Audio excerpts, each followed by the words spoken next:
The ability to observe and spot differences between healthy and unhealthy cattle is arguably the most important skill required to be an effective stock handler or pen rider. Early detection of illness is the best form of treatment. It's incredibly important to understand normal behaviour, normal stance, normal eating and watering activities, because with that basis that allows us to detect a whole swag of miscellaneous conditions.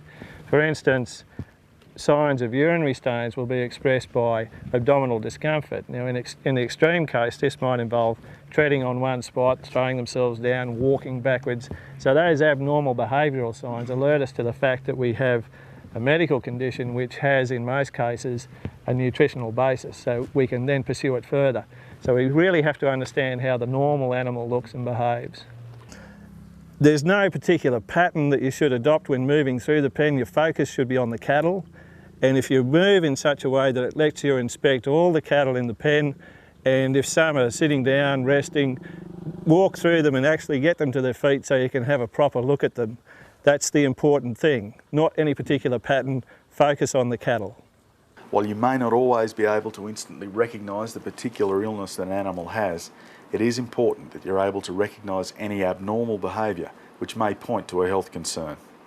Look for animals that appear depressed, are carrying their heads lower than usual, are reluctant to feed, are standing away from the mob or slow to rise when approached, are salivating excessively, shivering or bellowing constantly. Any instability or changes in posture or gait are also signs to look for. Basically, to make a diagnosis of an animal, the only thing that we can do is look at animals' normal versus abnormal posture. Lamenesses, mechanical lamenesses are very easy to pick up, whether they're caused by an injury to the hoof or to the leg. Where when we start looking at metabolic symptoms or disease situations such as respiratory disease, subclinical to clinical acidosis, we must also rule out things like peritonitis, urinary calculi, those sort of things.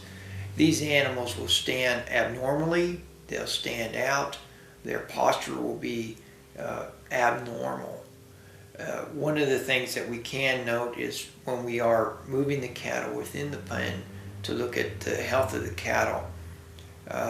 Cattle will stand pretty still if they're crook or sick, but once you get them moving, you'll start their gait will be abnormal.